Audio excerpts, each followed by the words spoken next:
Gonzo on the restart. Weaves his way, fires, and scores.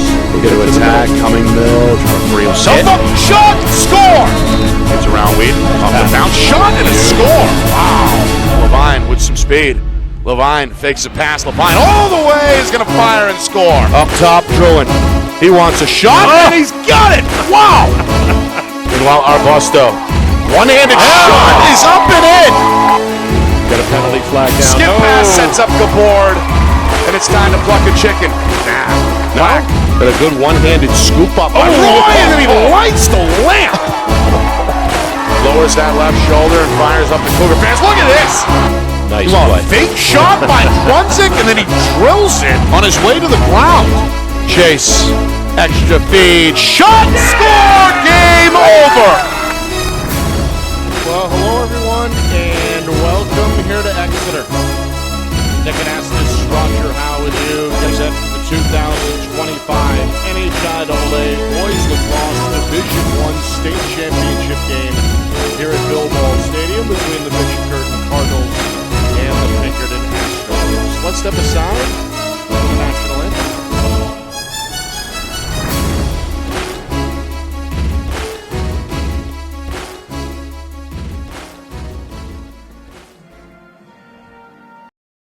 Our broadcast today, as it always is brought to you by Beals Insurance Agency, with locations now in both Bedford and Londonderry. Whether you need home, auto, or business insurance, Beals Insurance will get you both the price and quality coverage that's right for you. Just call 603-471-9999 or visit BealsInsurance.com to request a free quote and start saving money today. Again, that's BealsInsurance.com.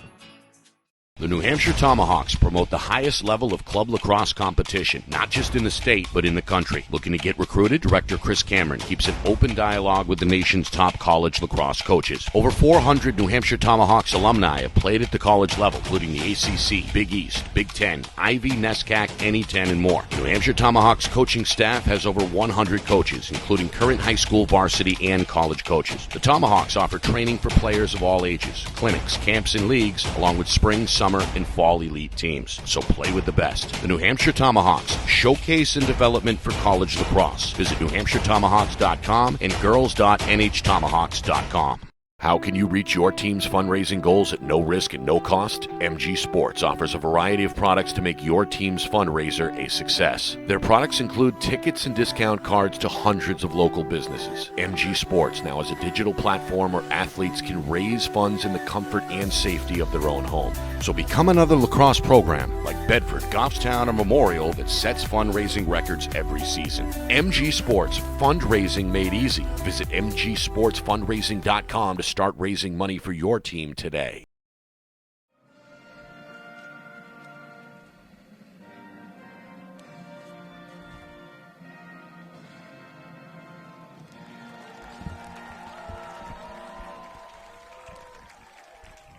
Well, there it is, the national anthem setting the stage here in Exeter for the latest chapter in this long-running rivalry between Pinkerton and Bishop Guertin.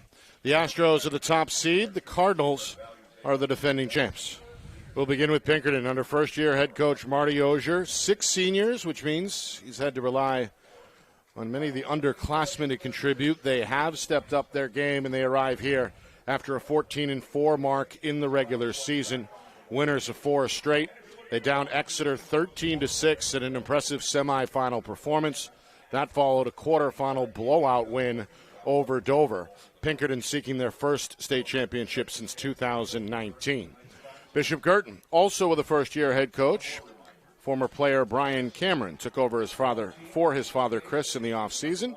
He's got a squad with 9 seniors, including the perennial standout face-off man Paulo Vasquez. The Cardinals did not lose against an in-state opponent during the regular season.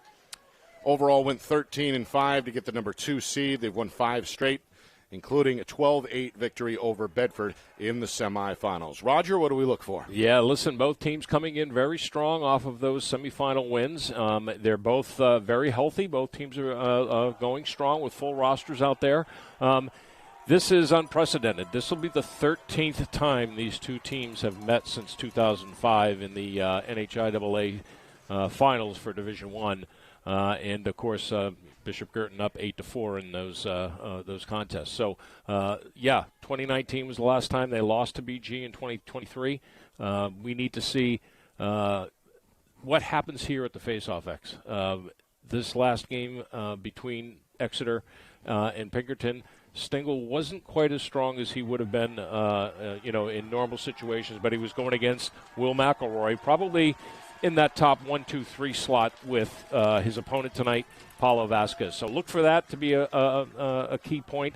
And then, again, defensive struggles between both of these teams and the offensives that are just super powerhouses. These two teams met about a month ago, May the 13th. That was a regular season affair. Pinkerton was doubled up by Bishop Guertin by a final score of 16-8. 4 officials on hand: Tim McCaffrey, Sean Murphy, Kerry Whitten, and Roland St. Germain. We are underway. The Cardinals, the number 2 seed in their road greens. They're going to win the opening faceoff as Paulo Vasquez gets his team off on the right foot. Nick Anastas, Roger Howe, and the rest of our Friday Night Lights New Hampshire family with you. Broadcasting, of course, in conjunction with the NFHS Network.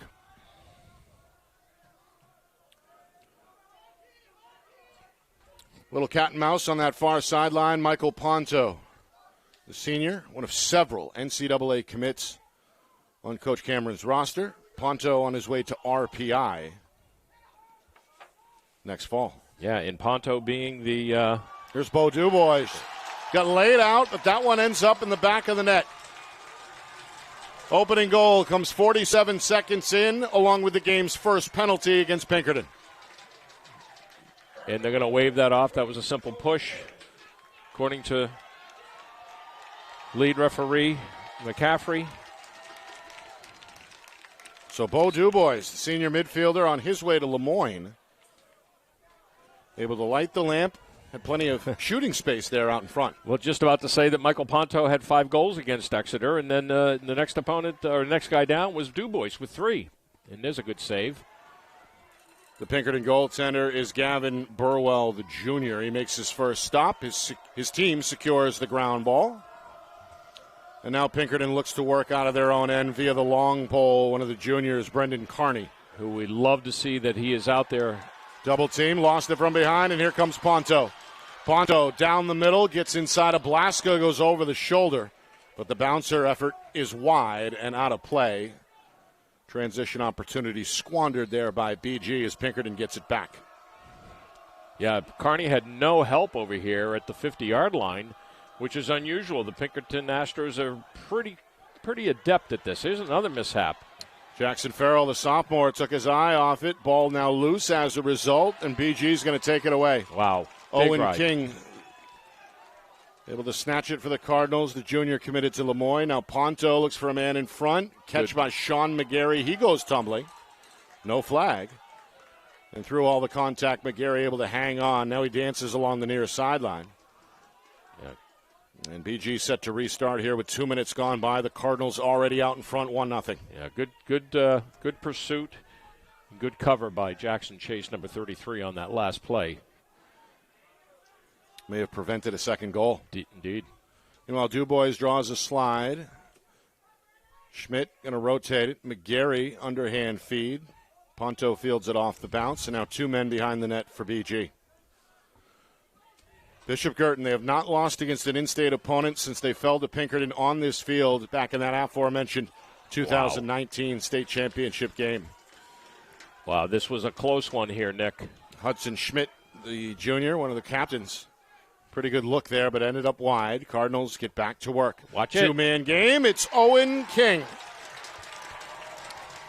Well, King calls his own number there, comes off the pick, and lights the lamp as the Cardinals take a 2-0 lead. Yeah, that's one of the things that was missing from the Cardinals' offense in the semifinals against Bedford was, Owen was pretty much kept at bay in that game. He only had the 1 assist, and he's usually figuring in multiple times, so that's a good start for him today.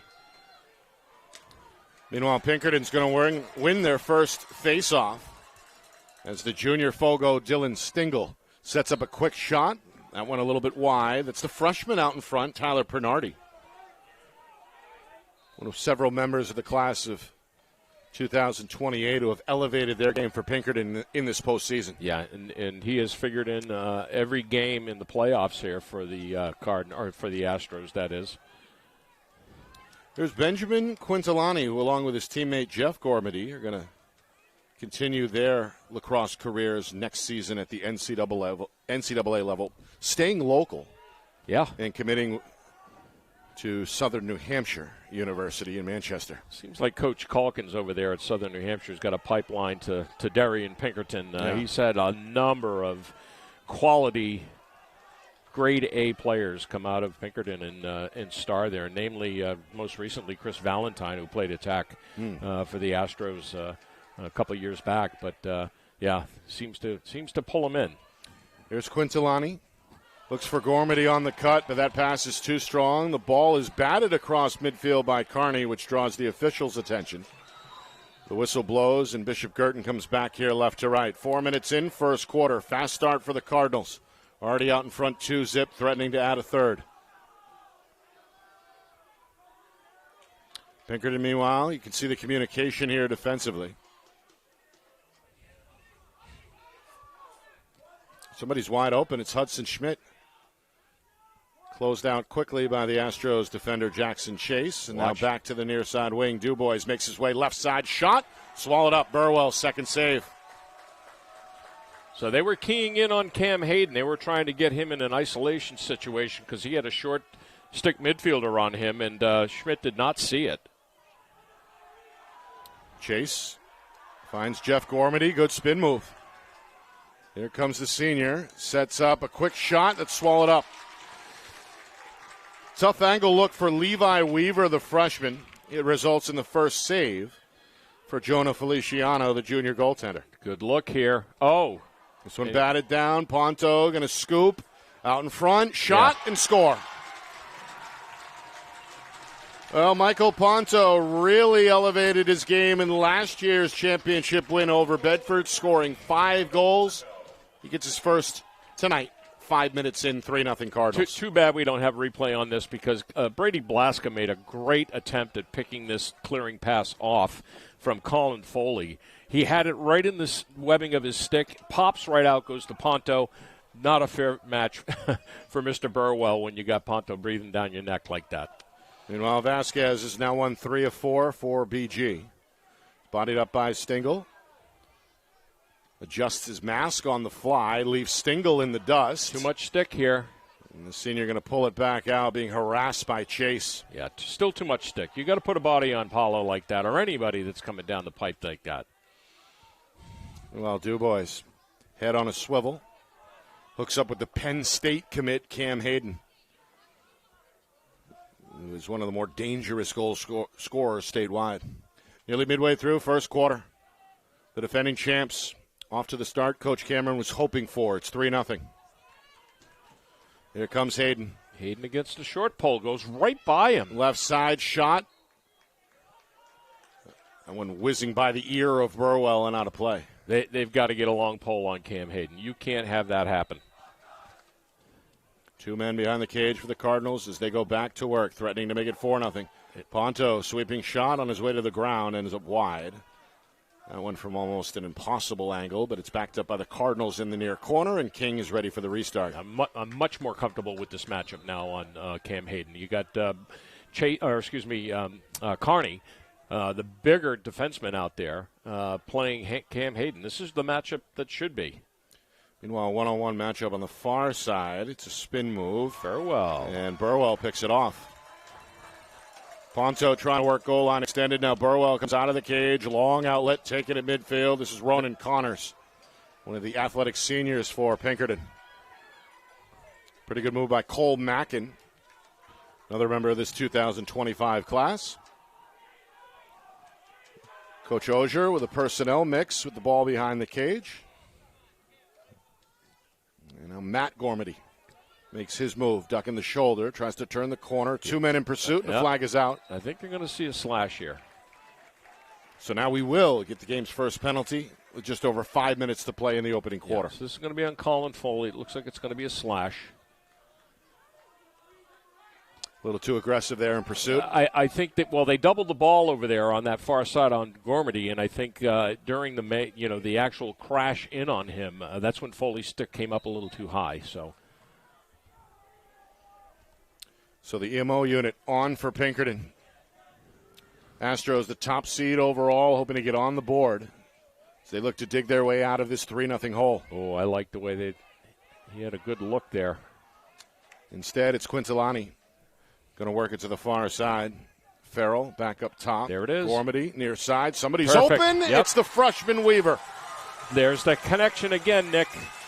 Levi Weaver has had an outstanding postseason, and he gets the Astros on the board just 26 seconds into the EMO. Yeah, and we've talked about this at least the last 3 games that we have done with Pinkerton and how this Ushkevich Weaver connection has just blossomed in the latter part of the season here, and those guys have just got they got radar. They know where each other is, and that EMO looked really, really together. I got to tell you, I could see it coming. Good battle here. Ball still loose. Vasquez has the inside track, and he does scoop it up for another win. The senior is now 4 for 5. Wow, McGarry is wide open, and he cashes in. From 12 meters out, Sean McGarry, the junior, lights the lamp. BG comes right back, and they equate their 3-goal lead now 4-1. So Dylan loses the faceoff here to Paulo, and he pursues him on that far side, but he kind of lets up on Paulo. Paulo feels that. He gets right to the center of the field, and he sees Sean McGarry standing there because the defender had to come up and help out. So, yeah, a little bit of a tight feel over there for Dylan. So the fast start for the Cardinals continues. And an early start there, a violation against Pinkerton, is Stingle a little over-anxious. Yeah, he looks tight. He looks tight out there. You don't see Dylan usually make violations. Well, anything to get an advantage on Vasquez, who really has been the standard statewide for Fogos. Yeah, you can certainly see that, especially in a game like this, big game. Meanwhile, Schmidt finds McGarry, and this one whirls again past the head of Burwell out of play. 4 minutes to go, first quarter. Bishop Guertin in the hunt for a 5th straight title, out in front 4-1 and threatening to add another. Hayden going to cycle it back up top. Dubois, who has a goal to his credit, back to Hayden. Finds Dubois on the near wing. The 2 exchange spots. Hayden going to direct traffic, finds Schmidt, far side, behind the cage now. Ponto unguarded for the moment. Chase set to close the gap for Pinkerton. Pass out in front, hits the pole. Burwell hit it, didn't it? I thought I heard some metal. Okay. Either way, it stays 4-1, and Chase has the ground ball for the Astros. Got to get it up. Velasquez's pass is behind the intended target, Nathan Smith, and the ball rolls out of bounds back to BG. You cannot continue to do these unforced turnovers. That's 2 already in this quarter for the Astros. Dubois on the restart. 3 white jerseys in the area. Hooks up with Colin Foley, the senior headed to Riviera University. And Bishop Guertin has another successful clear. Meanwhile, Coach Cameron, former All-American, during his time with the Cardinals, watching with his arms crossed as his team goes back to work on the attack. Dubois is forced out by Carney. Now Blaska, the defender, closing the gap. King back to Dubois. Inside of 3 minutes, first quarter. Pinkerton set up in a slight zone here. Hayden, King, Hayden. Nothing shaking, so it's back to the point. Yeah, Dubois. Definite zone, Nick. Slide comes. Schmidt is never open. mind. And he cashes in. Dubois to Schmidt.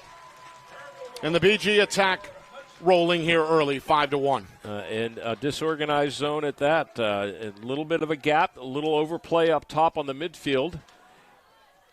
Leaves that center open just slightly enough to open up the gap.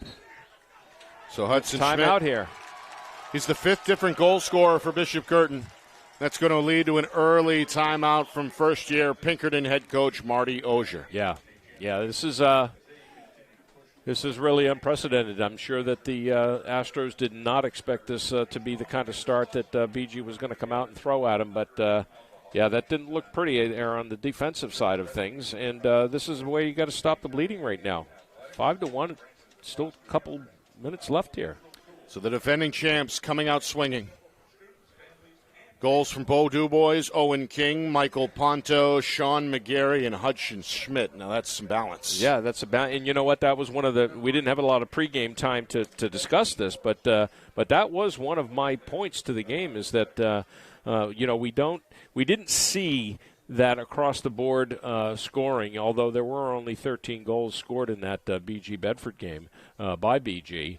But Ponto, Dubois, Hayden, and Schmidt were essentially the only goal scorers in that game, and now you're seeing it spread out around 5 different players. So early on, that seems to be what's in the game plan for the Cardinals. Nick Anastas, Roger Howe with you. Glad you could join us. Lights are on, becoming more and more necessary. Temperature just dipping below 60 degrees, overcast skies, and a big crowd here at Bill Ball Stadium. Plenty of red and white to our right, cheering on the Astros, but quiet right now with their club in an early 4-goal hole. Yeah, I think it's kind of funny. Sometimes you get to these games, that we've done, especially Division One. See who can take over the middle of the field first.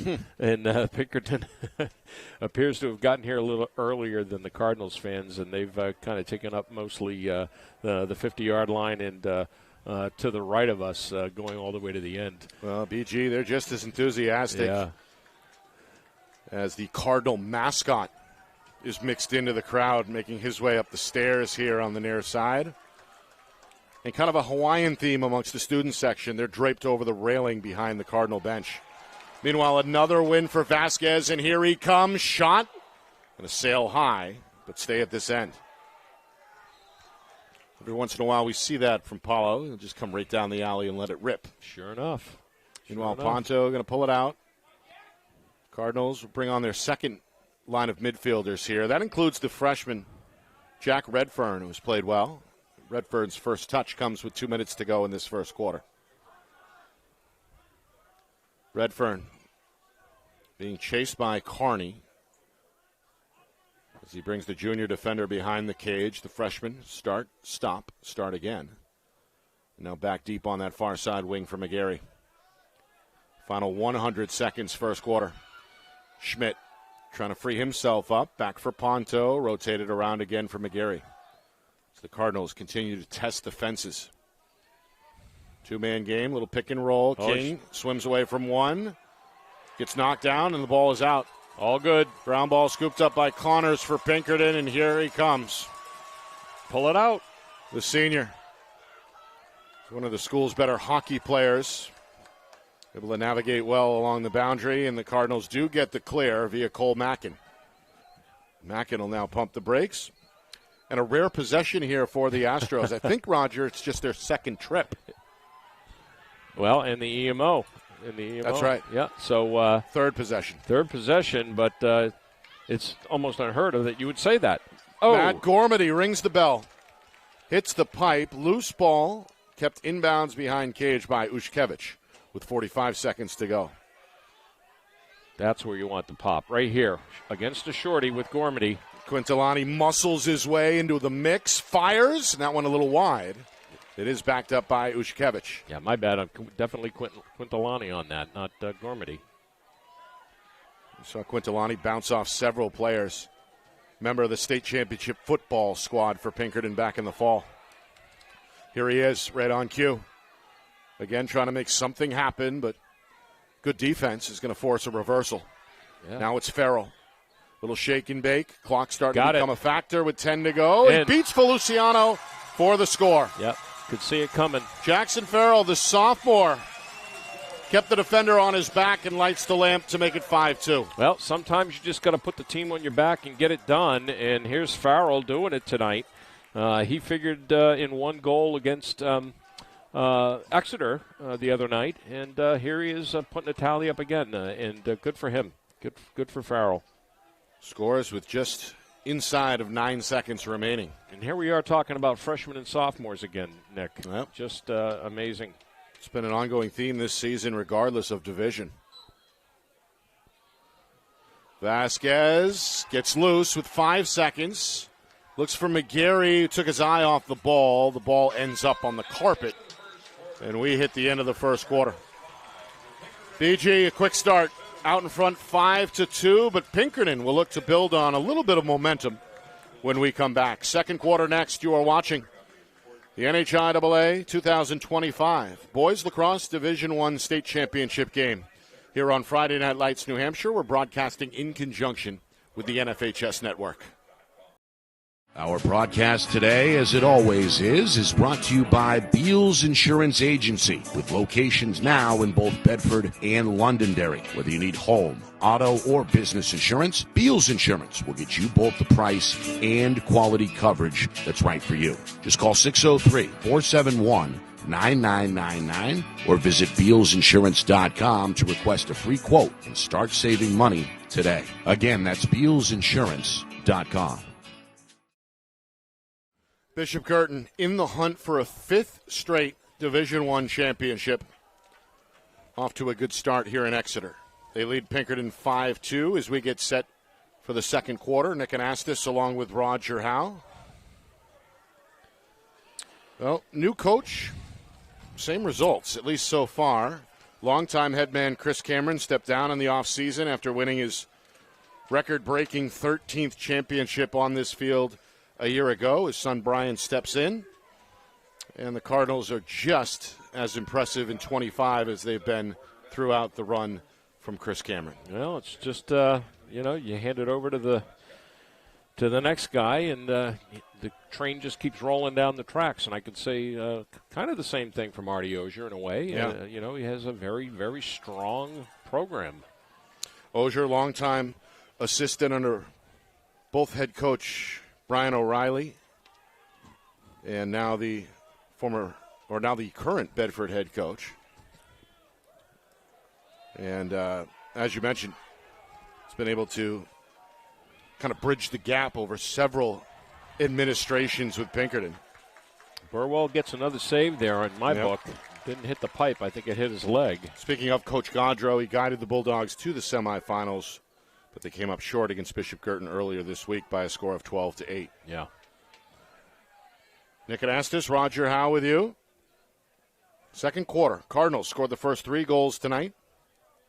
At one point led 5-1. Pinkerton's Jackson Farrell closed the gap to 5-2 with a goal inside of 10 seconds to go in that first quarter. Pinkerton goes back into man defense here. That ball was shot right into the defender. BG to the ground ball. Oh, watch out. 2 boys. Well, submarine release. It goes high. Yeah, assistant coach Cameron was not happy with that take by that young man. He was looking for him to stay overhand, not to go low-high. Of course. Oh, good pop. McGarry. Oh. No, that was Ponto. Left his feet, but a timeout first from Coach Cameron. Oh, interesting. Okay. First timeout either way. No, first timeout for BG. Coach Ogier spent his first back in the first quarter. So I gotta think that, almost like Coach Chris Cameron urged this timeout, because he was not happy with what he was seeing out there through these sequences of possessions and passes, and I think he's picking up on something in their offensive set that's just not clicking. They're back in man, or Pinkerton's back in man. Like I say, yeah, he is very animated right now. Actually, he's talking to DuBois about the prior call I made about his shot by the looks, not liking the way he had that take. But, when you're up like this and you see something that needs to be corrected, you can afford to do a timeout like that. So why not correct it now and get it straight? In true fashion, when you're trying to groom the next coach. In this particular case, Coach Chris Cameron steps aside, says his piece, and lets Brian take over and finish up the huddle. So, a lot of mentoring going on down there, and it's all good in my book. Yep, goes right back to Dad, and, what do you think? Here we go. Let's get back out there. Meanwhile, Coach Ogier hoping his squad can solidify the defense after surrendering 5 goals in that first quarter. Yeah, and I like a defense on any team that can be. Oh, what do we got here? Bad substitution coming through? Yep, too many men. Flag against Pinkerton. Yeah, it looks like there was he stepped on just too soon. Hayden going to pull it out. You can see Coach Cameron trying to orchestrate. He's got Hudson Schmidt now just in front of midfield. Yeah. 2 defenders in the area.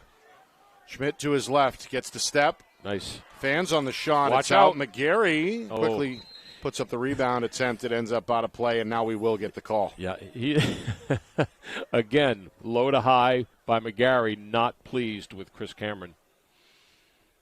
Meanwhile, the penalty, as you mentioned, Roger, occurred away from the ball. Yeah, I think this is going to be a substitution issue. There is a referee during these playoff games in the box. But tonight, that's Roland St. Germain. Doing double duty. We saw him over in Bedford earlier for the Division II final. Indeed. And so, yeah, it's going to be a procedure call. Yeah. Yeah, technical 30 on Ronan. Yep. And, so this was made by Sean Murphy out on the field because the new player coming on the field went right by him. So it was pretty easy to pick up on. So there's 2 players in the box, Ushkevich and Connors. Okay, well, maybe we saw a backside one too. Well, he was out in the attack sides. Either way, tough to swallow if you're Pinkerton. Now 2 men down, trailing here 5-2, less than 2 minutes into the second quarter. Yeah, procedure on both by the looks of it at the table, so you're right. Assistant coach Ken Blaska having a conversation with the penalty players, the penalized players. Of course, Coach Blaska, for a long time, the head of the Timberlane Owls. Oh! Shot and score. Hayden. Cam Hayden, the Penn State commit, somehow left undetected as he came around the corner. And BG, just 9 seconds into the EMO, makes it 6-2. Yeah, I mean, how do you stop Cam Hayden from an invert like that when you've got 4 guys out there on defense covering 6? Who do you cover? Who do you cover? Tough call there. Well, there's one EMO for BG. Yep. We saw one EMO goal from Pinkerton. Yeah. It was their first goal of the night by freshman Levi Weaver back in the first quarter. Yeah. Meanwhile, Paulo Vasquez continuing to dominate as he's won all but one face-off so far for Bishop Guertin. McGarry going to pull out. So back to even strength here. 2 minutes in, another possession for Bishop Guertin as they have dominated the time of possession category so far in this first half. Absolutely. Yeah, you called it in the first quarter. They only had the 2 solid possessions and a freebie one on an EMO, but they've got to find a way to stop this. Schmidt gets inside of Connors, fires on the run, but it's too high. Both McGarry and King behind the cage to back it up for the Cardinals. They'll keep it here. Now the Astros look to press out here a little bit, it seems like. Once again, trailing by 4, which has been the largest lead for Bishop Guertin so far. Here's King.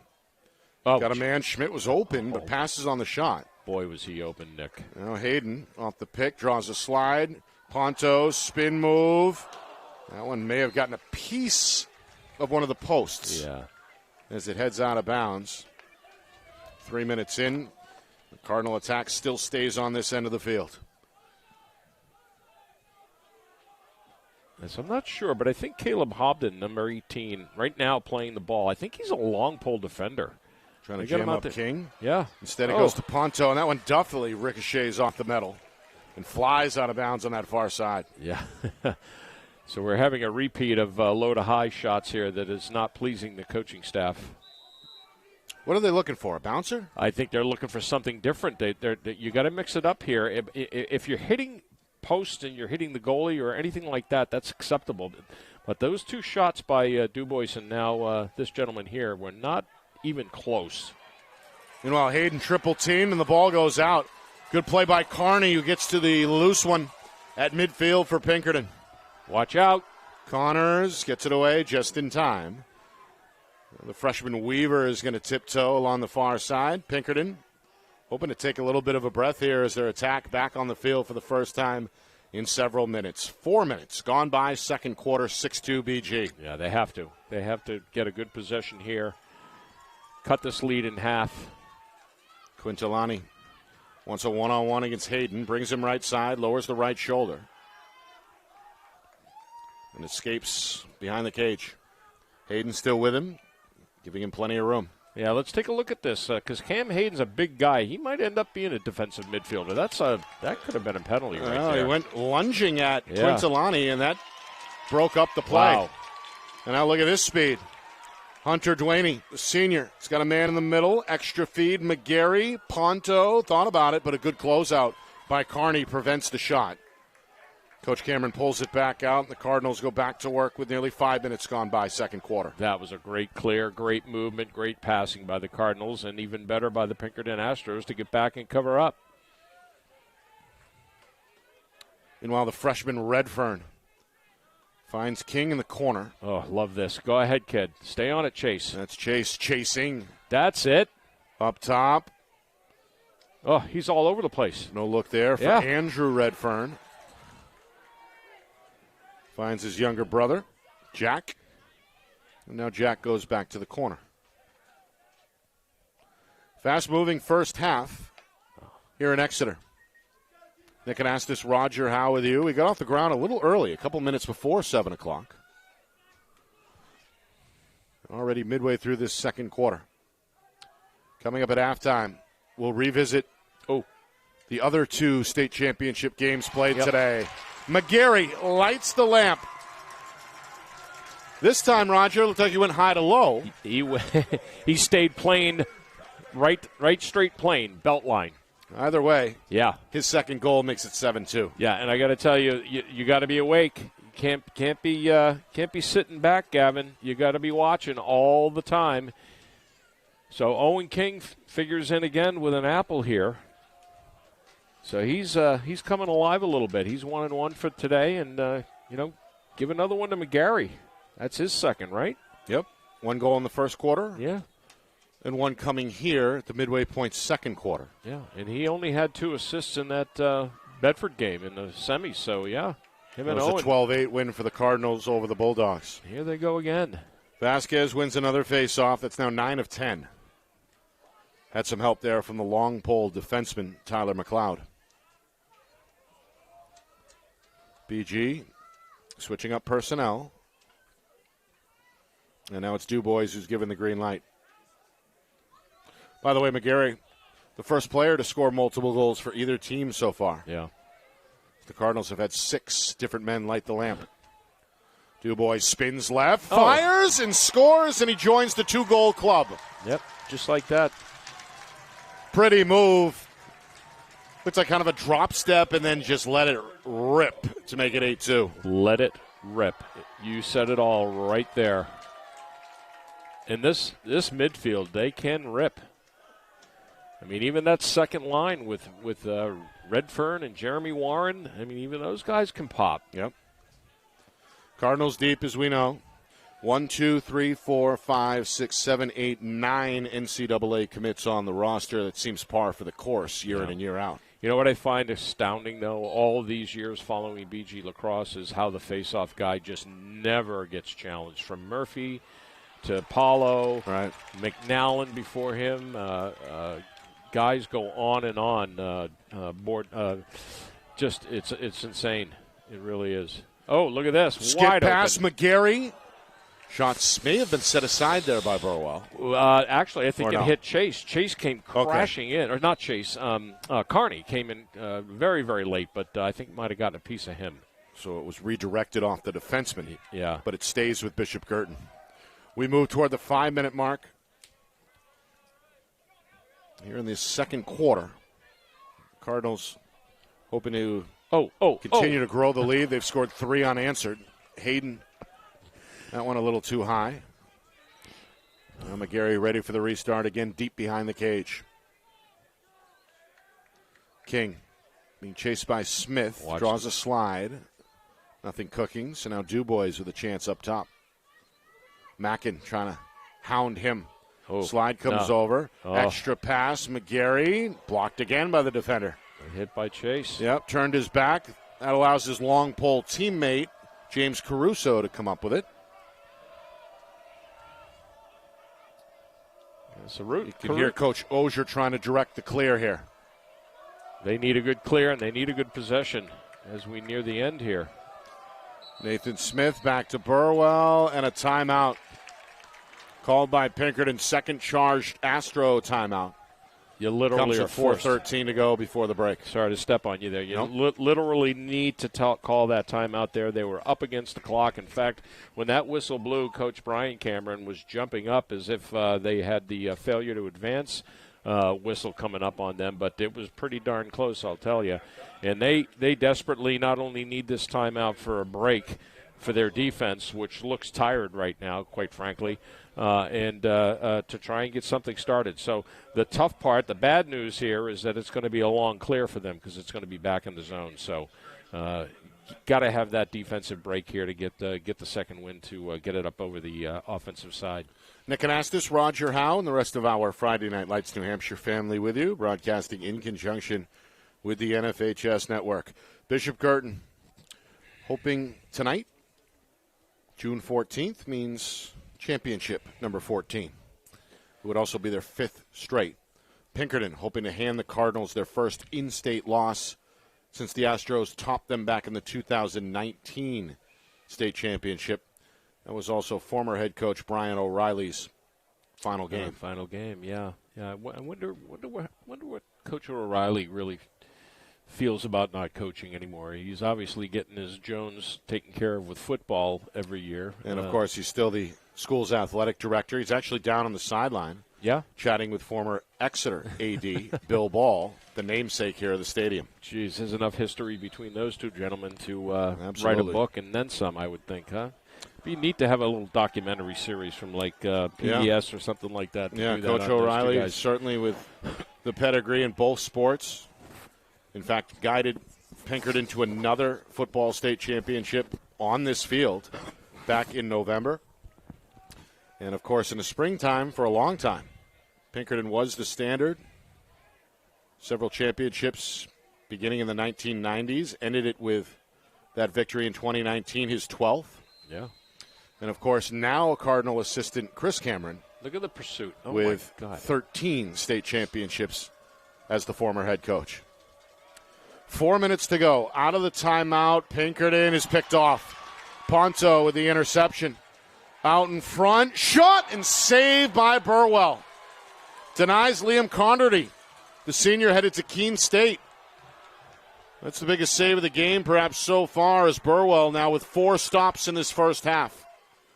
Meanwhile, the freshman Pernardi able to settle things down for Pinkerton as the Astro attack goes back to work with 3.5 to go. That could have been a dagger. Oh, Pass out there in it front, is. shot and score. It's the Gormady connection. yeah. Matt to Jeff. The junior to the senior. Pinkerton with a much-needed response. They're back within 5 at 8-3. Yeah, after a failed clear, lazy pass, caught up by Ponto. Huge save, change of direction, bang. This is what both teams do very well, but Pinkerton has yet to blossom in that area this entire game, but they really haven't had a lot of chances to go transition. But, boy, they made it happen there. Good connection between the brothers. Jeff Gormady committed to Southern New Hampshire University, his first goal of the afternoon. Oh, and Stengel comes. Just a second win at the face-off X for the Pinkerton junior. And Stengel still has it. And look at the pursuit. Look at the pursuit. Trying to tie him up from behind is McLeod. Well, the Astros do go from behind the Move cage, your but the feet. pass is knocked down. Heads-up play by the long pole, Colin Foley to get a piece. And now the ball's still loose on that far sideline. Oh, my gosh. Cardinals get to it. It's the long pole, Elijah Zeman. Zeman going to retreat after allowing his teammate Owen King to take over. Now King bodied up by Caleb Hobden. Ball ends up wide. It rolls out of play. But a penalty flag on the play. And a hold is the call here against the Astros. Each team with an EMO goal in this first half. It's a 30-second penalty, and it's against Hobden.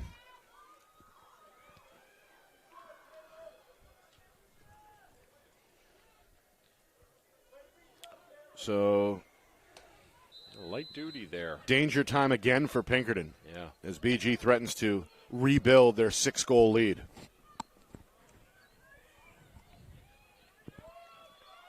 King. Cardinals going to spread this way out. Pass gets away from Hayden at midfield, and it's taken away. Nice play. By the Astros. Fancy footwork for Ryan Hughes, the sophomore. He's hacked down from behind. That's got the Astro fans upset. Any laundry here? I did Nope, not but see. a push is the call.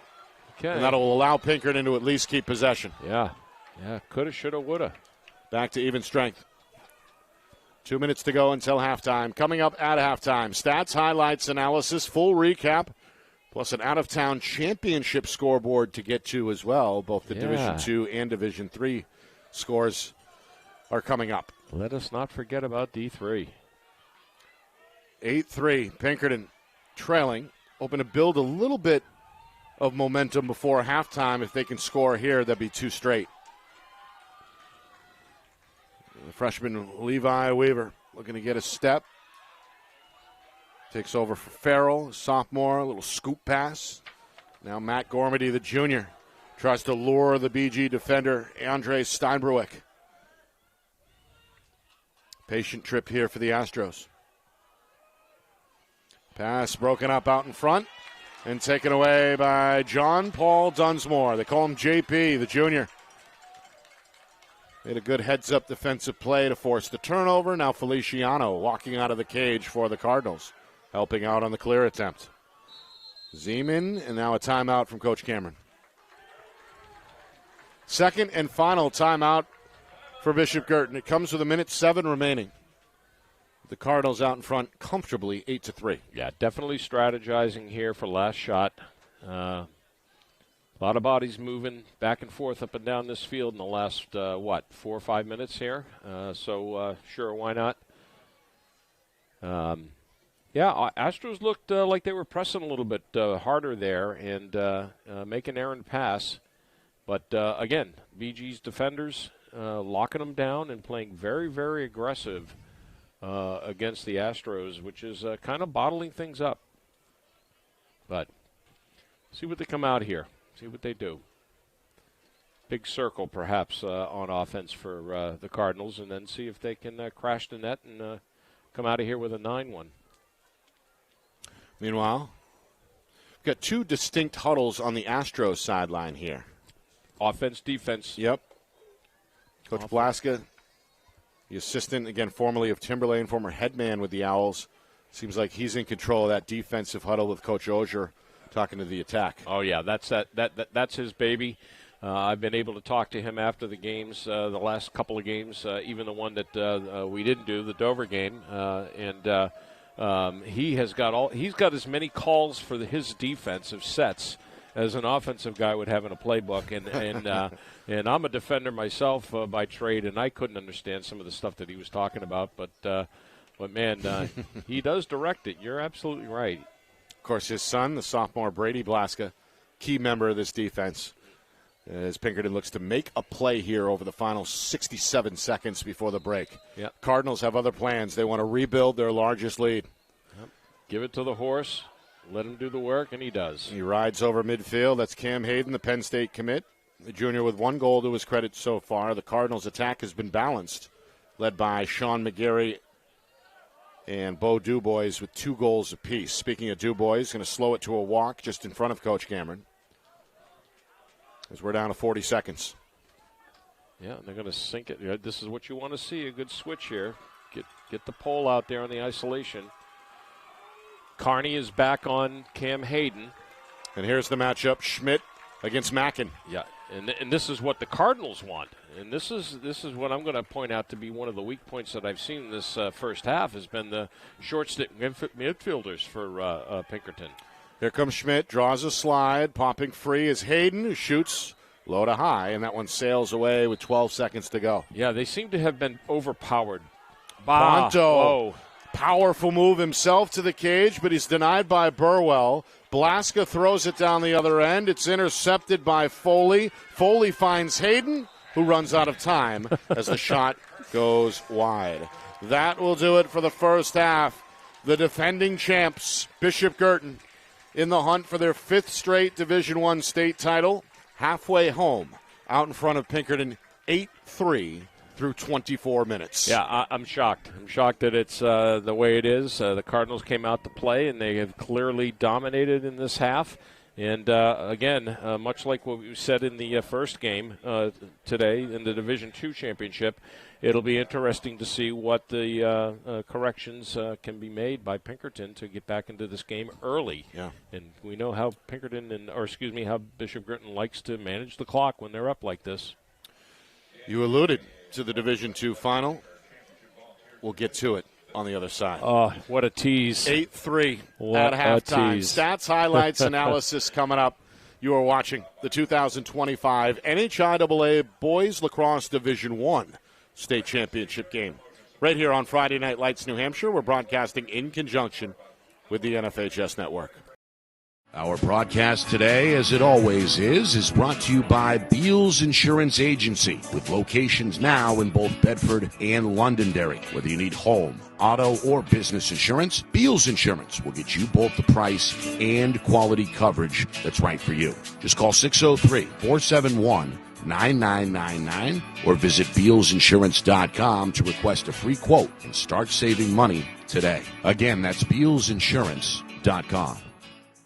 The New Hampshire Tomahawks promote the highest level of club lacrosse competition, not just in the state, but in the country. Looking to get recruited? Director Chris Cameron keeps an open dialogue with the nation's top college lacrosse coaches. Over 400 New Hampshire Tomahawks alumni have played at the college level, including the ACC, Big East, Big Ten, Ivy, NESCAC, NE10, and more. The New Hampshire Tomahawks coaching staff has over 100 coaches, including current high school varsity and college coaches. The Tomahawks offer training for players of all ages, clinics, camps, and leagues, along with spring, summer, and fall elite teams. So play with the best. The New Hampshire Tomahawks, showcase and development for college lacrosse. Visit NewHampshireTomahawks.com and girls.nhtomahawks.com.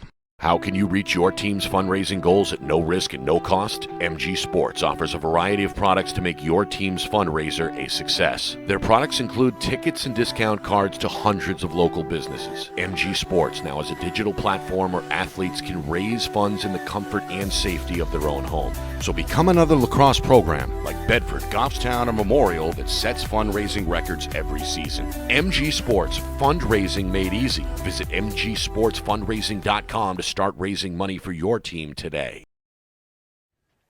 Halftime here in Exeter. Bishop Guertin leading Pinkerton by a score of 8-3 in this 2025 NHIAA Boys Lacrosse Division I State Championship game here on Friday Night Lights, New Hampshire.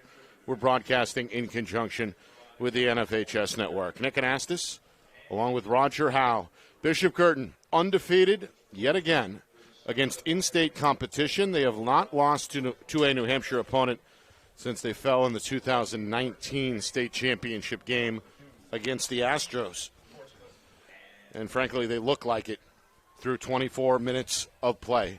They score the first 3 goals. Bo Dubois, Owen King, Michael Ponto, all within the first 5 minutes of action. Pinkerton gets on the board via the EMO goal by freshman Levi Weaver. BG responded with 2 straight from Sean McGarry and Hudson Schmidt.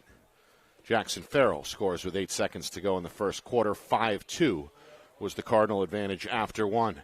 Then BG pieces together another 3-0 run to begin the second quarter. Cam Hayden on an EMO, followed by the second goal for McGarry and the second goal for Dubois. 8-2 was the high water mark midway through the second quarter. Pinkerton's Jeff Gormady with a nice-looking goal to make it 8-3, and that is where we are as the Cardinals strive for their 5th straight Division I state championship game. As we know, it is Championship Saturday statewide, Division II and Division III. Well, those games were played earlier today.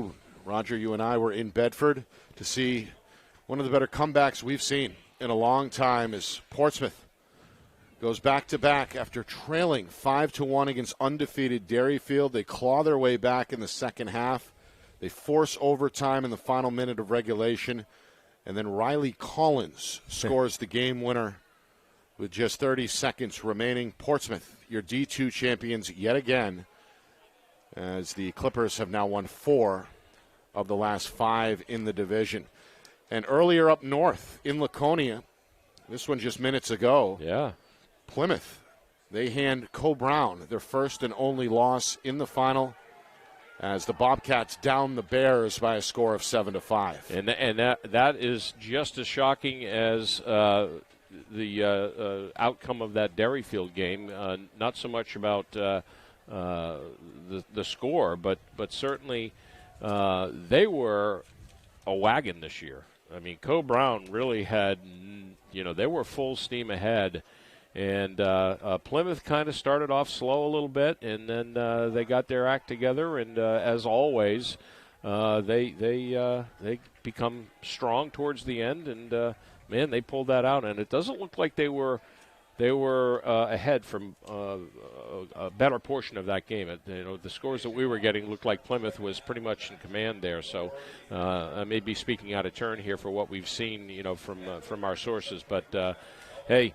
The intensity of this game has got to change for the Astros. That's the big difference here is just the tenacity of the Cardinals and what they do off ball and everywhere else on the field. Underway here in the third quarter. Pinkerton wins a faceoff for just the third time as Dylan Skingle starts a break. Stingle's shot is sent back by Feliciano. Just the second save for the Cardinal junior in net. Vasquez gets the ground ball. And that frees up Tyler McLeod. McLeod now leading the break. King gets inside the defender and beats him 5-hole with a bouncer. Wow. The BG fans celebrate as the Cardinals rebuild their largest lead. It's now 9-3. Owen King scores for the second time. Yeah, is McLeod going to get an assist on that? Did that pass come right in from number 17? Yeah, I think we're going to give the long pole a little extra something there because he was right dead in the middle of that clear, pushes the ball down, and again, Pinkerton gets a face-off win, can't do anything with it, and gets beat to the ball, and boom. This is what the Cardinals have done all season long. Meanwhile, Stingle pokes it to Chase, but Chase fans on it. Ball still loose. Blaska's in the mix for Pinkerton as well. Stingle had it for a moment. McLeod, though, ultimately comes away. And here's the long pole shot. It's a bouncer wide. And Pinkerton will have possession. All right, so we have a flag here, Roger. Okay. Glad you interrupted me because I was thinking more about the double pole face-off with Chase and Blaska. Unnecessary roughness against number 1, who has not been on the field much, if at all, and that's Spencer Chalmers. The junior defender heads to the box without an argument. Yeah, and each team with an EMO goal in that first half. So they did not need that, to say the least. Cardinals threaten to go up 7 for the first time. Don't forget about Cam Hayden. He is by himself at X. And they find the junior. Fakes the pass, finds King, right back to Hayden. Looks for a cutter. Schmidt fans, though, on the shot. After making a catch on the move. Ground ball near side wing.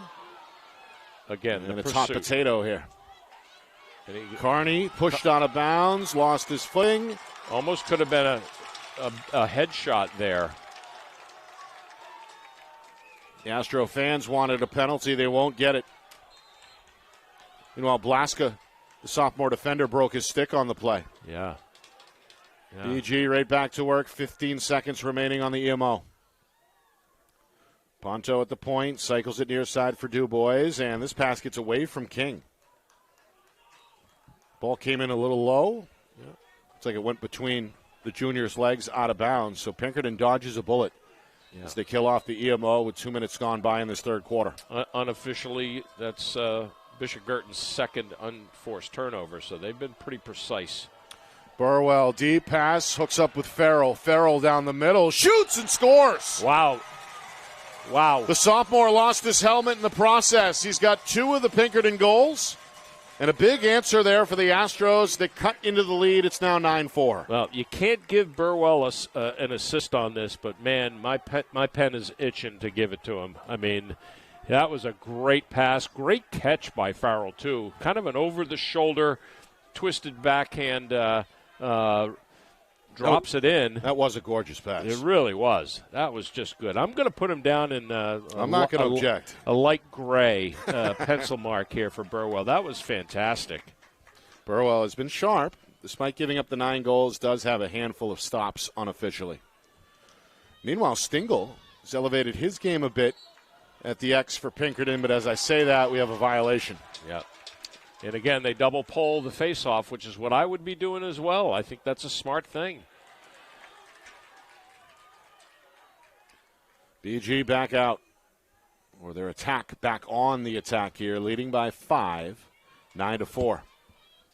You know, if you recall last year in the finals, BG against Bedford, Bedford had the same problem with Paulo, and they started putting their close defenders up on the wings for the faceoff, and they got tired. Schmidt, shot and score. Hudson Schmidt, unassisted, making it happen there, one-on-one up top. And the BG junior looking good here in this championship game as he scores for the second time. So I'm going to say this in the kindest way I can say it. The BG offensive midfielders are just overpowering the short stick defensive midfielders of the Astros, and this is a prime example. Mackin just got pushed away on this and got bullied through, and no slide coming to help on these short stick midfielders on the Dodgers, and that's affecting things. Beautiful. Vasquez wins it cleanly and escapes 2 defenders. The Fogo looks to set up King, who goes 5-hole for the goal. Hat trick time for Owen King, the junior committed to Lemoyne. Cardinals open up a 7-goal lead for the first time on back-to-back scores. Well, you said it in the second quarter there when Paulo came down on a clean face-off win and took a shot and said something to the effect, well, we always see him on the scorecard, and there you go. He gets an apple on that one. Yep. Well earned, too. He pitched and popped on that. He got it clean out of Stengel's stick. The goals come just 11 seconds apart. Meanwhile, Stengel trying to box out Vasquez, who muscles it from behind. He's got the Cardinal bench fired up. Go, go, go, says Coach Cameron. J.P. Dunsmore instead is going to slow down. And the attack back on the field. King took his eye off the ball. Yep, another unforced error there. That allows James Caruso to get to the ground ball for Pinkerton. Watch this. Ouch. Long pass, contended by Dunsmore. Ball on the ground. And now it's Foley the other way. McGarry in control. And he'll come to a crawl behind the net. 3.5 gone by, third quarter. Bishop Guertin growing their halftime lead. It's 11-4. McGarry, 2 goals to his credit. Wants a one-on-one. The defender for Pinkerton is Ryan Hughes. Going to bring Hughes, wrap around, and score. Wow. Tough angle. Didn't matter. McGarry with a hat trick of his own, and the lead continues to grow to 12-4. Well, what more can you say about this offense that just keeps attacking and coming at you? And got to tell you, I think the Astros are looking a little tired on defense here. And Bishop Guertin just takes out that first line midfield, throws in the second line, and they just keep coming at you. Astros desperately need a face-off win here, but they don't double pole here, and another violation. That's his third of the game, second of this quarter. Stengel too early. Vasquez stays on. Hooks up with McGarry. And now back for the younger Redfern, the freshman. So here comes that second line. Jeremy Warren, Redfern, pulling Paulo now. And we got to look at Jackson Warren. Yep. So Jeremy and Jackson on the field together. Yeah. One of several brother combinations both ways. And Stengel's caught out there on defense. So let's watch how they attack the net here. Oh, they're going to call oh, wow. Got a flag here. Think they're going to call either Stengel on this? Got an elbow, it looks like. Or is it going to be Hobden? Or, excuse me, number 10. No. Yeah. Illegal body check Illegal against body. James Caruso. Yeah, number 10. So the penalties are Starting to hurt Pinkerton. racking up here for the Astros. Right on. Still only one BG EMO goal so far. That came back in the second quarter. Yeah, on that 6-on-4 double penalty, technical double penalty. Right, which is, as we know, very rare. So a minute up on the clock for the EMO. And the Cardinals are going to work the perimeter here. Pinkerton trying to pack it in with 5 minutes gone by third quarter. Largest lead on the board for BG at 12-4. Hayden looks for a cutter. Schmidt put it on net, but Burwell sends it back and collects the loose ball in the crease. 6 saves now unofficially for Burwell, the junior for Pinkerton. Okay. Burwell fans another gorgeous pass, but this one is dropped by the intended target, Jeff Gormady. Zeman the other way for Pinkerton. And now Hayden collects off the bounce. Finds the long pole, McLeod, who comes down the middle. Near side, King is wide open, and he snipes the top corner to make it 13-4. Owen King, the junior and the future Lemoyne Dolphin, makes it 13-4, his 4th goal of the game. Well, give Mr. McLeod another assist. Yeah. That connection's working out here. But, man, if Burwell had connected on that pass again, it was almost a duplicate of what we saw before on the Farrell goal, dropping that ball right in. And then what happened was Gormady ended up back there on defense as well because of the mishap. So big slash by Brady's. That's Blaskett at the X. He takes over for Dylan Stingle.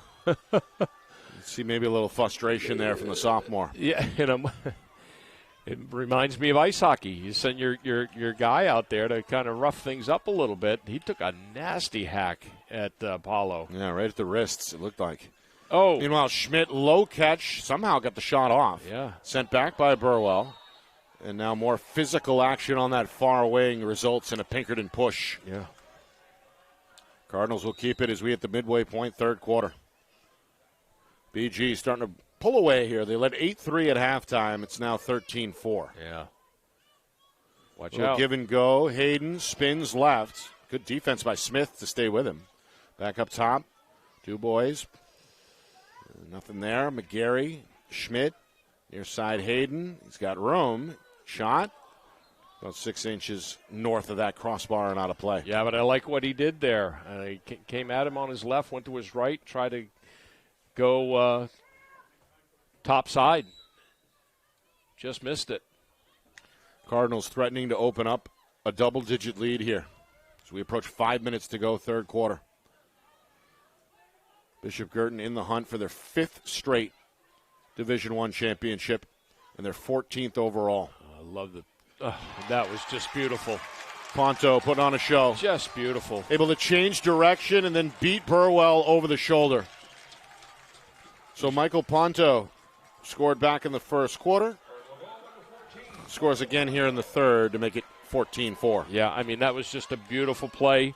Hudson Schmidt makes the hard dodge down the right side here and just rolls back quickly and gets a nice cross-field pass right into his stick.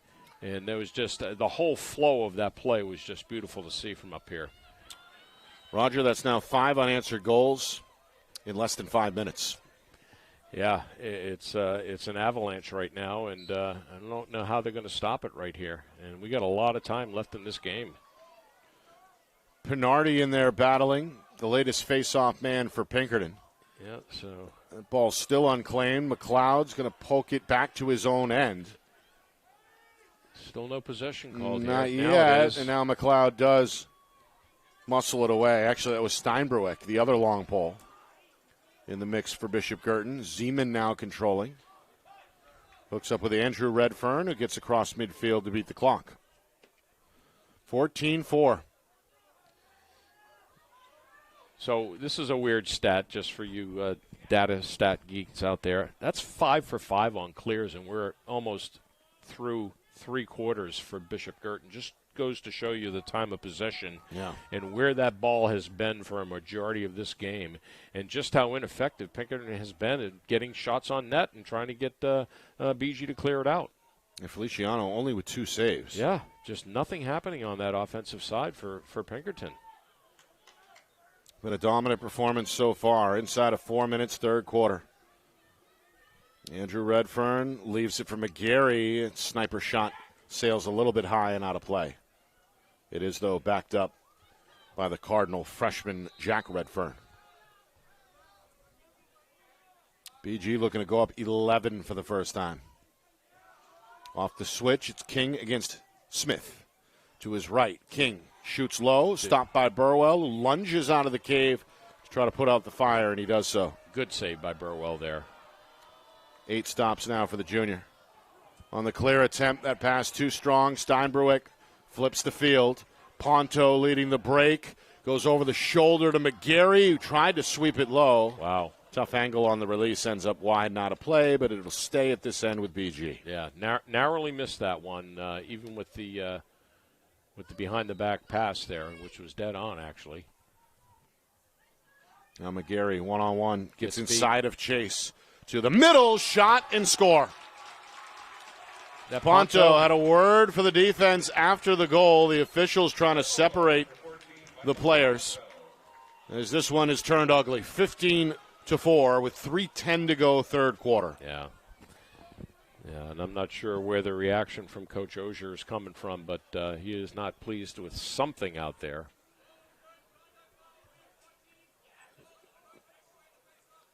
Yeah, okay, we got a penalty after the shot. Yeah, exactly. So as there was a cheap hit, it looked like. Didn't quite catch the number there, Roger.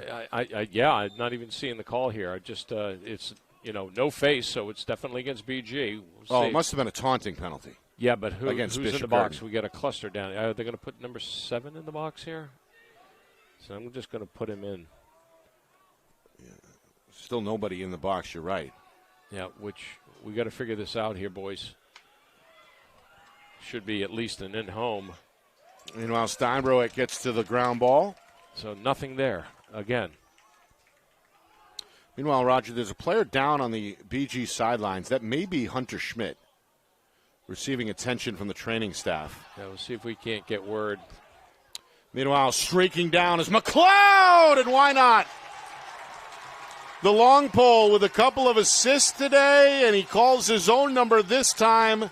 That's going to trigger the running clock with the deficit now at 12. 16-4 with 2:24 to go, third quarter. Wow. I don't know if anybody in the entire state of New Hampshire saw this coming, or Massachusetts.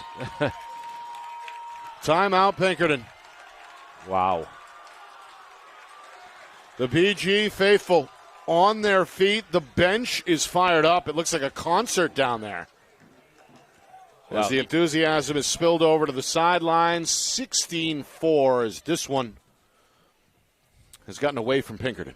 Well, if you recall the very first game we did this year, St. John's Prep against BG down at Merrimack College, St. John's Prep had 3 defensive goals in that game. And I said to you that I had never seen that in any game that I'd either played in, coached in, had been a part of. And here is McLeod putting up 3 points just himself. That St. John's team had 3 different goal scorers. Right. Here McLeod has figured in a goal of his own, unassisted, and he's assisted on 2 to Owen King. So that's just that's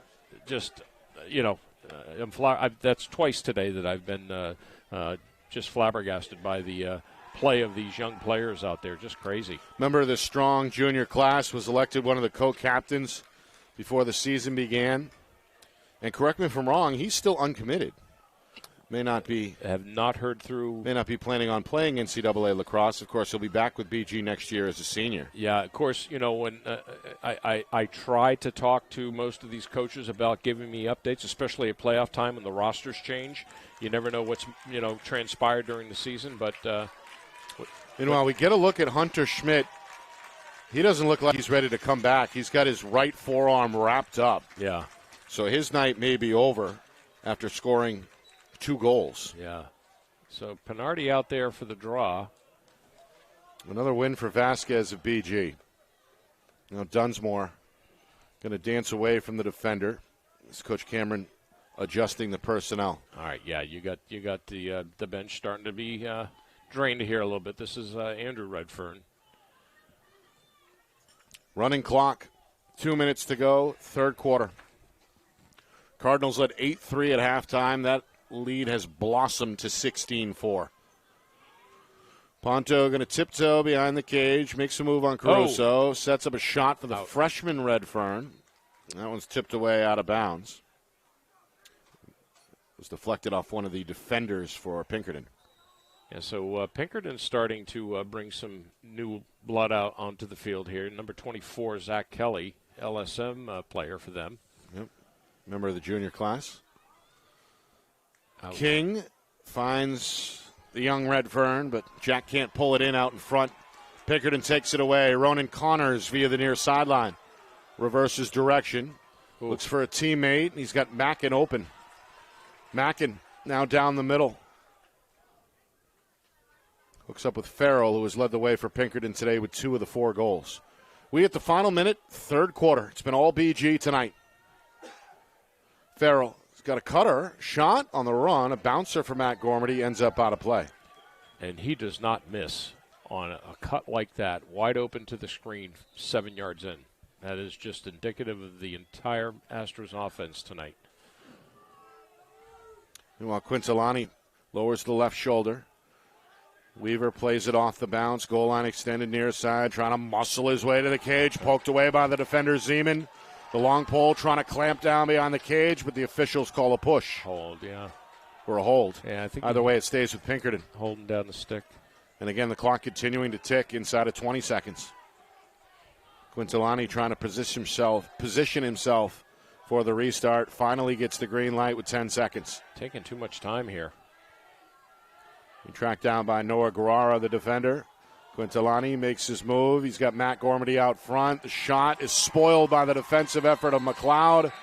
And that'll do it for the third quarter. Perhaps the biggest quarter of the season for the defending champion Bishop Guertin Cardinals. They take a 5-goal lead at halftime. They balloon that to a 12-point margin as we head to the fourth quarter. All BG right now. Pinkerton needs an extraordinary fourth quarter comeback to make this thing close. To say the least. On the other side, the final 12 minutes of regulation. You are watching the 2025 NHIAA Boys Lacrosse Division I State Championship game here on Friday Night Lights, New Hampshire. We're broadcasting in conjunction with the NFHS Network. Our broadcast today, as it always is brought to you by Beals Insurance Agency, with locations now in both Bedford and Londonderry. Whether you need home, auto, or business insurance, Beals Insurance will get you both the price and quality coverage that's right for you. Just call 603-471-9999 or visit BealsInsurance.com to request a free quote and start saving money today. Again, that's BealsInsurance.com. Bishop Guertin, perhaps 12 minutes away from a 5th straight Division I championship, leading Pinkerton 16-4. What has been, to this point at least, a lopsided contest. Nick Anastas, along with Roger Howe. Bishop Guertin wins another face-off. J.P. Dunsmore is going to trigger this running clock by heading towards the far wing. McGarry is wide open. Shot rings the bell. Off the ricochet, Redfern keeps it in play, and Ponto goes back to work behind the cage. Found it interesting that Pinardi was doing the face-off against Paulo there, and you had Stengel on one of the wings, which is kind of an unusual setup. Bang. Good save. Yep. Burwell slams the door low, but the ball is still up for grabs. Body's on the floor. Hughes had it for Pinkerton. Now Burwell helps him out in the crease. Well, Burwell has been under siege tonight despite the 9 saves. The Cardinals have lit the lamp 16 times. They've been led by Michael Ponto and Owen King. Both, I think, Roger, with 4 goals apiece. Yeah, there's so much stuff on my card here. I have to go back through it and recount numbers here. Meanwhile, goaltender change. The sophomore Jordan LeClaire is out on the field for the first time, playing goalie for Bishop Guertin. Yeah, well, that closes the card on Feliciano with only 2 saves, which, again, another indicator of that's a push. They're going to play on. Mackin gets away with it, perhaps. Yeah, he certainly did. King over the shoulder to keep it alive. Carney tracks it down for Pinkerton. The Astros, the top seed in the tournament, 14-4 during the regular season. Came into tonight winners of 4 straight. They beat Exeter in the semis. They beat Dover in the quarters. Under first-year head coach Marty Osier, it looks like the end of the road is tonight, though. 6 seniors set to graduate.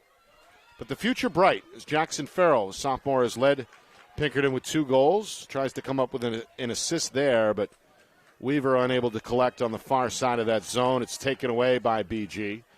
And now the goaltender LeClaire is going to come out of the cage to help with the clear for the Cardinals. 2.5 gone by, 4th quarter. And as we know, with the 12-goal lead, we have a running clock. Here's the long pole, Jonas Gorara, the freshman. The youngster throwing his weight around there. That's going to draw a flag. Guerrera knocked to the ground, 2 white jerseys in pursuit. And now as Dubois gets to the ground ball, we do finally get a stoppage. Yeah. Trying to figure procedure. Looks like BG is going to go to the box here. But still haven't gotten a call at the table. This came from Sean Murphy on the far side. So penalties have factored in both ways. The Cardinals with a couple of EMO goals. Pinkerton had 1 in the first half. Yeah, definitely. Again, Bishop Guertin hoping to join the winner's circle today. Portsmouth and Plymouth, congratulations to them. It was the Clippers in overtime over Derryfield, 6-5. And Plymouth, the number 2 seed in the Division III tournament, knocked off previously unbeaten Cole Brown by a final score of 7-5. Yeah, so I completely got that call wrong. That is procedure against Pinkerton. Gormady, yeah. Jeff Gormady in the box. Which is unusual because, BG had that ball and they had possession, and that's when the whistle blew. It's kind of weird. Well, I think Blaska got a piece of that pass. Loose ball, far sideline, out of bounds, last touch by Blaska. So the Cardinals keep it. 4 minutes in, 4th quarter. BG has never trailed tonight. Ponto lights it again, and look out. Big hit, helmet flies, and so do 2 different flags. And Ponto's still down. Remember, Hudson Schmidt had to leave earlier in the 3rd quarter with an injury. And this has got the Cardinal fans particularly upset.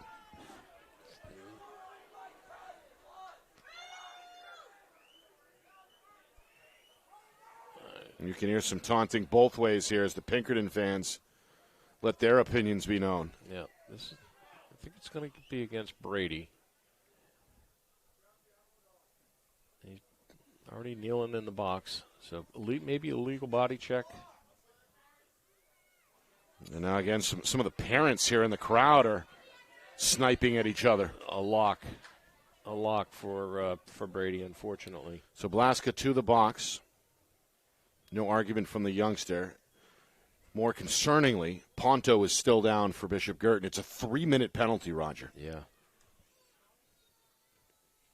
Well, this is the danger with some of these lopsided games in the second half. Particularly, frustration can build and build and build, and then spoil over. Yes, boil over. We've seen a little bit of that throughout the season towards the end, but it's been pretty passive, I would say, and especially in the playoffs here, we've seen some really rough games. That Exeter Pinkerton game was indicative of that. Mm-hmm. Also saw that a little bit up at Pinkerton when the Dover team towards the end of that game got a little bit rough, but it didn't get out of hand and no one got hurt. Right. When you start seeing this, especially last game of the season, or really any time, but I mean, don't like to see it at all. That was Ponto's 4th goal. And again, the youngster is still down. Senior playing in his final game. Going to head to New York. Strap it up for the Tigers of RPI. Yeah. And as we know, they're a powerhouse in that division in the NCAA. Yeah, they ended up losing in the semifinals this year, but they definitely are usually in that position.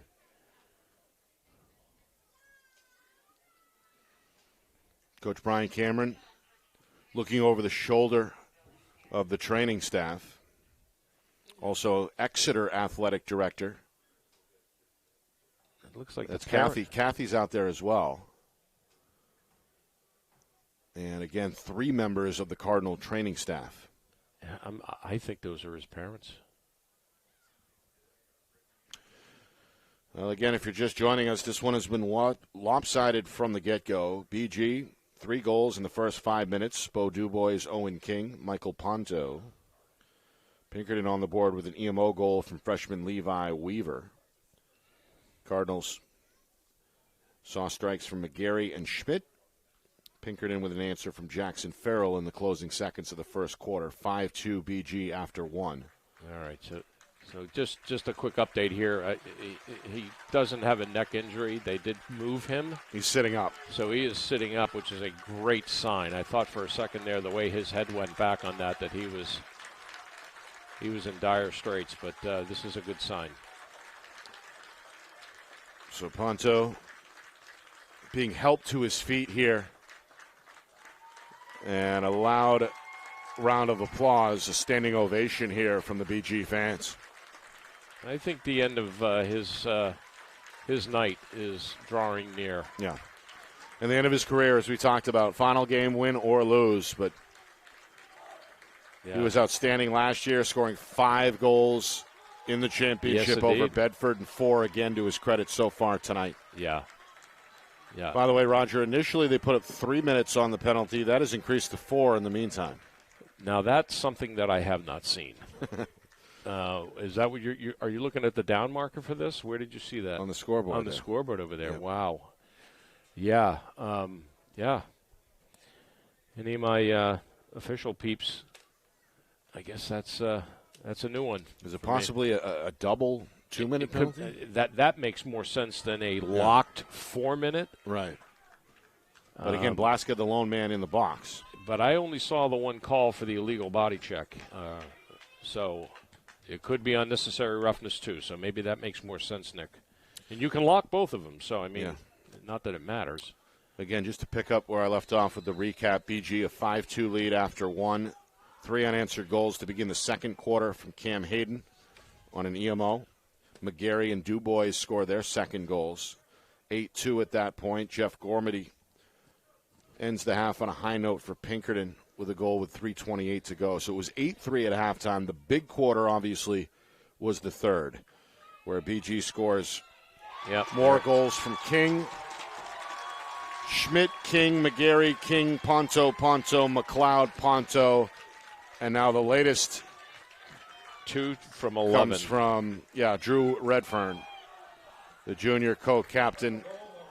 The assist there from Liam Carnegie. Yeah, so the bench is deep, and we're getting new blood out there for the Cardinals. 30 EMO goal. Yeah, 30 EMO goal, and it's a lock. Let's not forget. So the empty wing on the far side, and Cini in there to do the face-offs against Pinardi, and he wins one. Pinkerton in transition. Weaver closed out well by a new player for BG, the long pole Dominic Trepanier. Jeff Gormady lost it. Double team, ball out. Guerrera to the ground ball for BG. As the attack looks for a clear. Some other backups are in the game. Thomas Clancy, the freshman, helping out at midfield. And wide open was Connerty, denied by Burwell.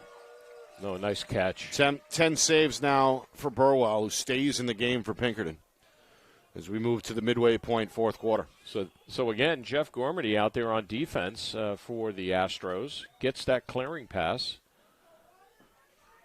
And a nice one. Yep. Nice pass. And now upfield from Quintilani Chase. looks to take over. Guerrero hunting him down off the switch. Still 2 minutes to go on that Blaska penalty. Yeah, at least, because this is running clock, so Yep. it'll be interesting to see when they release him. But with a lock, anyways, he's got to wait for a stoppage and play. But they'll get a man back for sure. Meanwhile, Weaver looking for a one-on-one. The long pole Trepanier is with him. Weaver's shot is wide. Nobody backs it up for Pinkerton. No. Short-handed, of course. Still 90 seconds to go on the EMO. We move towards 5 minutes to play in the game. 18-4 Cardinals. This was an 8-3 game, as I mentioned at halftime. Look at Jordan. LeClaire long finds pass, finds Jackson Warren, the sophomore.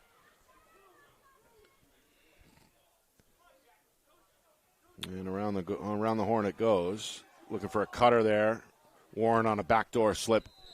Couldn't find the Andrew Redfern pass. It ends up out of play. Reminder, stick around after the game. We'll have live coverage of the trophy presentation. BG closing in on their 5th straight Division I title and their 14th overall. The first under new head coach Brian Cameron. Of course, Pinkerton will be acknowledged as well with the runner-up trophy and the silver medals. Oh. 4 players along the near sideline. That's BG's Luke Perry who takes a spill. But the senior sacrifices his body for a good cause as the Cardinals have possession. Meanwhile, the Blaska penalty is down to 15 seconds as we move inside of 4 minutes to go. Bang. Connerty, shot and score. Bang. 23. Liam Connerty from Hunter Duaney. And this lead continues to grow. It's 19-4. The clock continues to tick.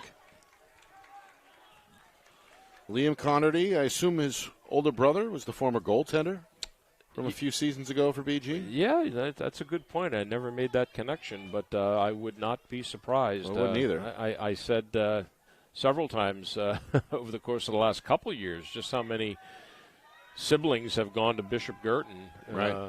On both the boys and girls programs. Exactly. Not sure if the EMO had expired on that last goal from Connerty or not. It was close. Yeah. I think there was a few seconds remaining, so we'll, or at least I will, count that as the 4th EMO goal tonight for BG. Yeah. Yeah, I think you're right. Cardinals 13-5 during the regular season. All 5 losses were out of state against some of the premier programs in New England. Indeed. Here's Weaver. That's denied. First save there for LeClaire. Ball kept in play on the far side.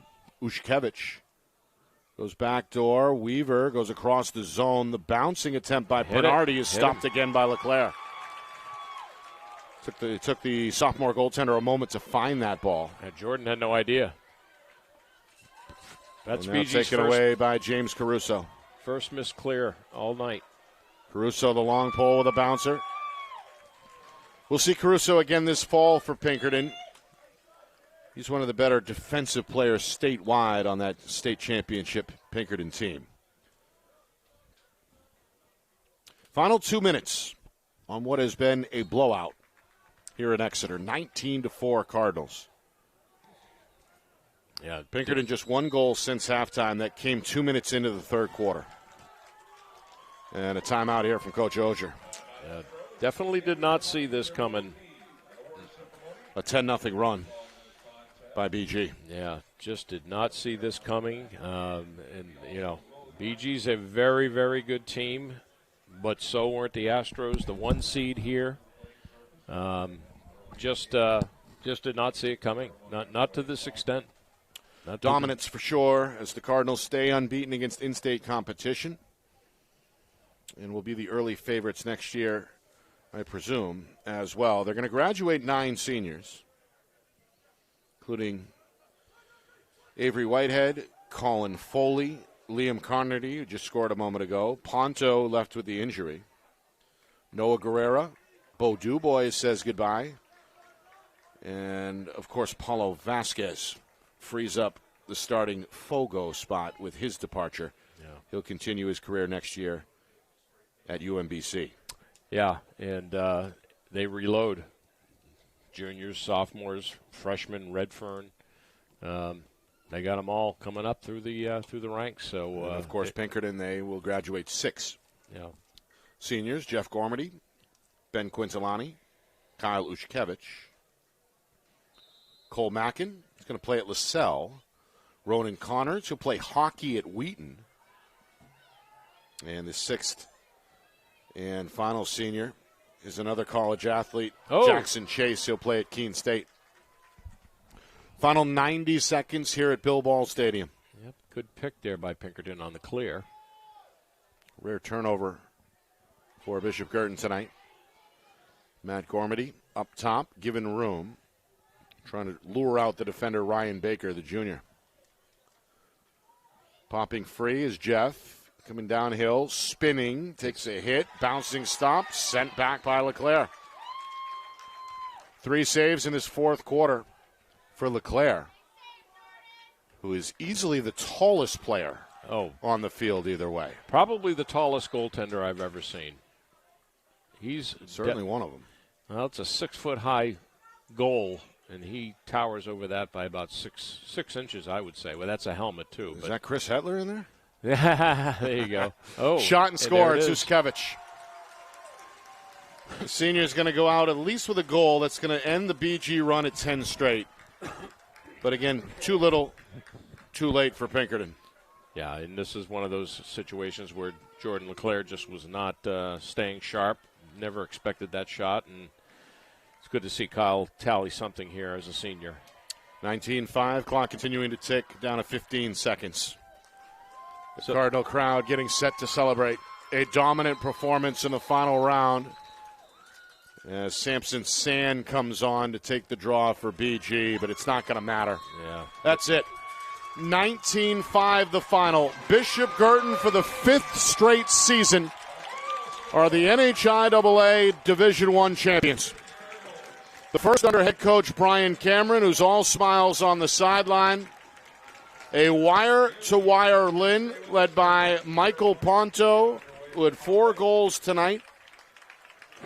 Let's not forget about Owen King, who was instrumental. And defensively, Tyler McLeod did his thing on the defensive end, but also on offense. A couple of assists and a goal tonight. Of course, the usual baked-in advantage at the face-off X was prevalent tonight via the senior Paulo Vasquez. Cardinals, again, run the table against in-state competition. Tournament wins over Concord, Bedford, and Pinkerton here in the final by a final score of 19-5. Yeah, again, I'm repeating myself. I apologize, but no one saw this coming, I'm sure. Not with the way that the Pinkerton Astros have been able to put up offense this year. Look what they did in that Bedford game towards the end of the season. I'm actually shocked, and I'm thinking to myself, where was the over-under on this game?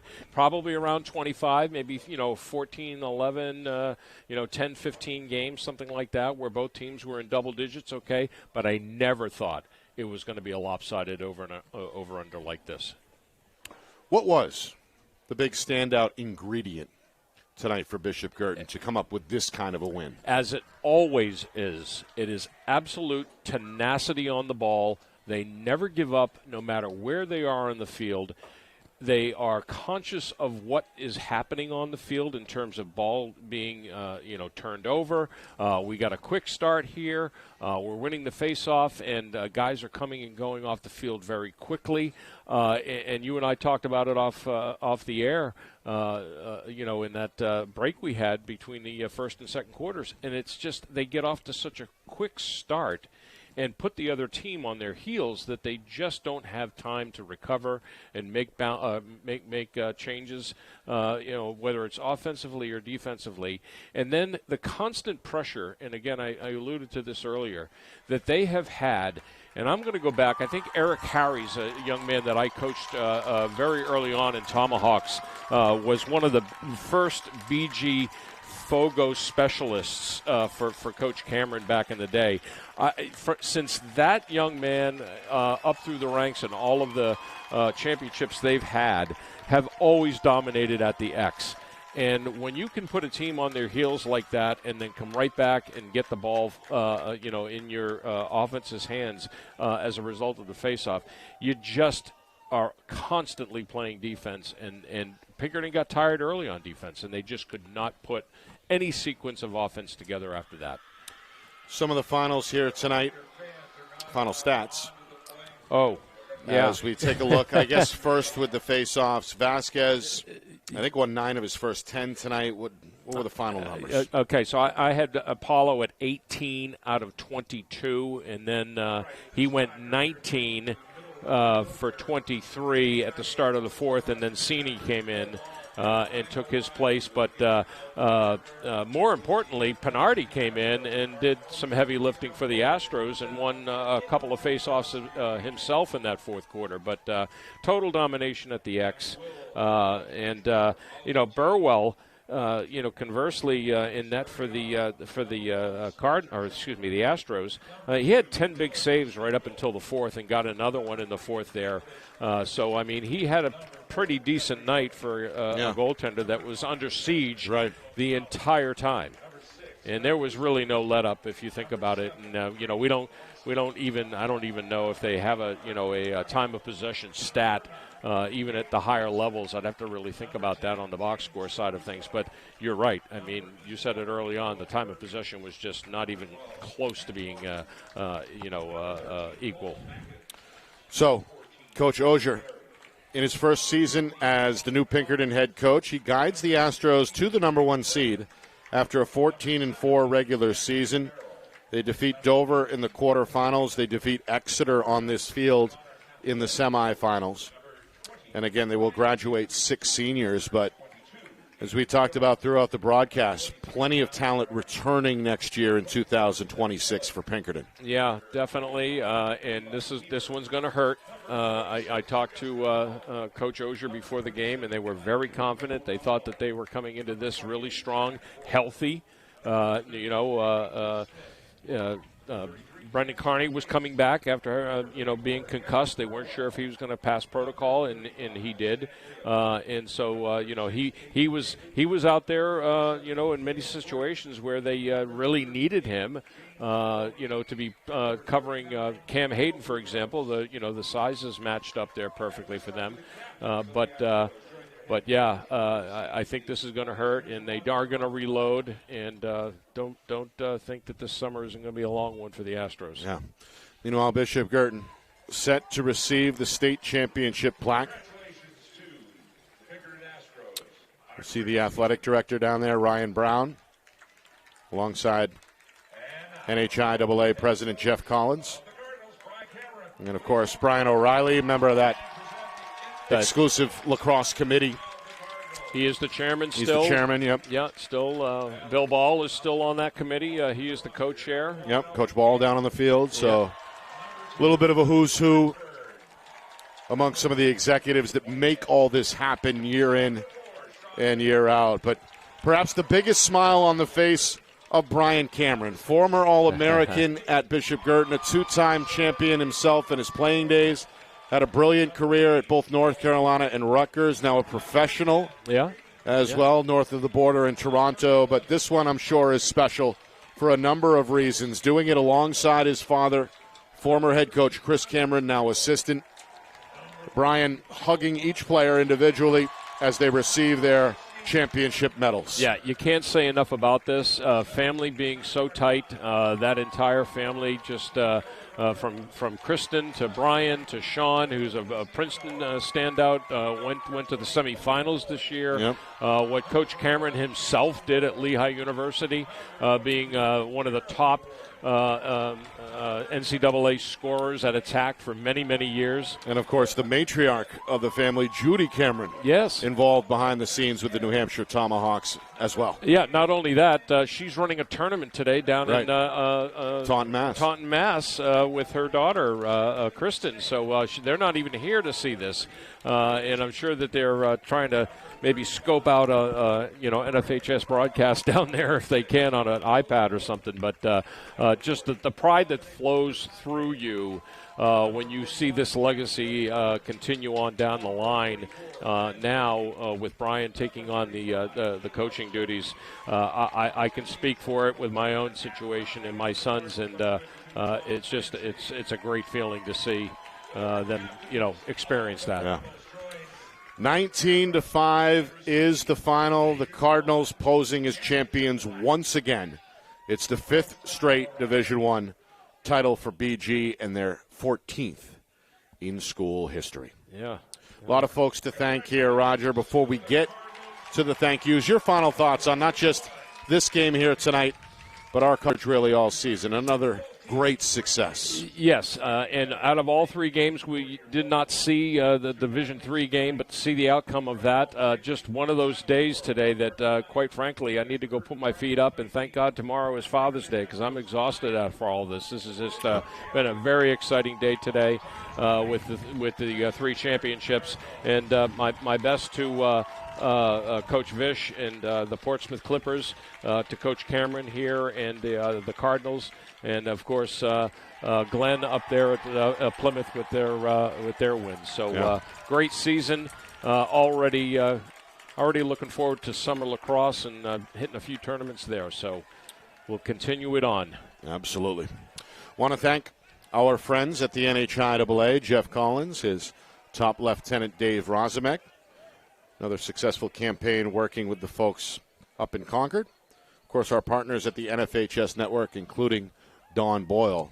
Another job well done. And our friends and family here at Friday Night Lights New Hampshire deserve recognition as well. Kat Doyle once again holding down the visuals up top. We miss Matt Beals today. He was usually in the trench. We'll see him again very soon. Missed that field cam, too. Yes. And, of course, our director, Ben Beals, deserves a shout-out. Hard work behind the scenes all season long to get you the Friday Night Lights New Hampshire Game of the Week up and running every single time flawlessly. Of course, Steve Beals and Beals Insurance, the executive producer, doing a great job, as always, behind the scenes to make sure we are taken care of. Want to thank our new friend here as well. Scott, doing a great job behind the keyboard here. Scott Tucher, pleasure was mine. And, of course, Roger, another great job. Another one. Absolutely. 5 in the books, my friend. Absolutely. My name is Nick Anastas, saying so long. Final score, final time. Bishop Guertin, 19. Pinkerton, 5. This has been a presentation of the 2025 NHIAA Boys Lacrosse Division I State Championship right here on Friday Night Lights New Hampshire, broadcasted in conjunction with the NFHS Network.